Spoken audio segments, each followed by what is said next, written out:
Metre gauge ট্রেনের ইঞ্জিনের অভাবে ভুগছে রেলওয়ে। এই সংকট মেটাতে সময় লাগবে আরও ৩ বছর। আর জুনে ব্রডগেজের নতুন কোচ এলে ঢাকা পাবনা ও ঢাকা খুলনা রুটে নতুন ট্রেন চালু করবে রেলওয়ে। এদিকে রাজনৈতিক বিবেচনায় ট্রেন রুট চালুর বিষয়ে তদন্ত হচ্ছে বলে জানিয়েছেন রেল প্রতিমন্ত্রী। মোহন ইসলামের প্রতিবেদন। দীর্ঘদিন ধরে বাংলাদেশ রেলওয়েতে চলছে ট্রেনের মিটারগেজ ইঞ্জিন বা লোকোমোটিভ সংকট। ইঞ্জিন না থাকায় দেশের কয়েকটি রুটে ট্রেন চলাচল বন্ধ রয়েছে। ব্রডগেজ ট্রেনের পর্যাপ্ত ইঞ্জিন আছে এমন তথ্য দিচ্ছে রেলপথ মন্ত্রণালয়। তবে সংকট আছে ট্রেন কোচের। ভারত থেকে ২০০টি কোচ আসতে শুরু করলে তাও কেটে যাবে বলে জানিয়েছে মন্ত্রণালয়। রেল সচিব জানান, জুনে ঢাকা পাবনা ঢাকা খুলনা রুটে নতুন ট্রেন চালুর পরিকল্পনা রয়েছে তাদের। মাননীয় প্রধানমন্ত্রীকে আমরা ওই সভাতে বলেও এসেছি, আমরা জানিয়ে এসেছি তাকে যে এটা আমরা আসলেই আমরা এই যে এক্সপ্রেস সার্ভিস বৃদ্ধি এটার আওতাতে প্রথম ১৮০ দিনের মধ্যে আমরা ইনশাল্লাহ রুটও বলে এসেছি মাননীয় প্রধানমন্ত্রীকে।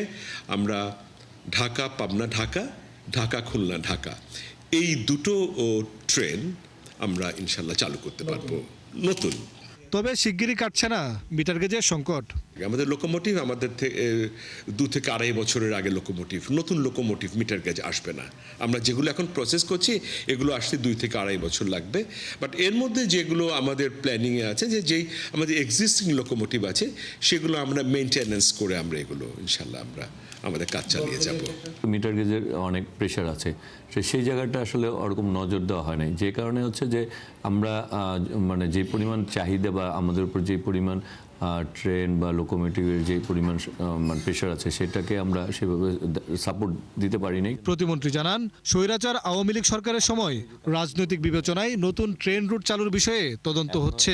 রাজনৈতিক বিবেচনা অথবা যে এলাকার যে মন্ত্রী ছিল সে তার নিজস্ব এলাকায় যদি কোনো না থাকে, দেখা গেছে যে অতিরিক্ত সেই জন্য সময়ক্ষেপণ হতো এবং দেখা যেত যে মানুষের যেখানে চাহিদা বেশি সেই জায়গায় না দিয়ে অল্প চাহিদার স্টেশনে দিতে তাতে হচ্ছে আসলে সুফলটা পাওয়া যেত না। তবে সেই সংস্কৃতি আর ফেরত আসবে না বলে মনে করেন প্রতিমন্ত্রী। লস দিচ্ছিল।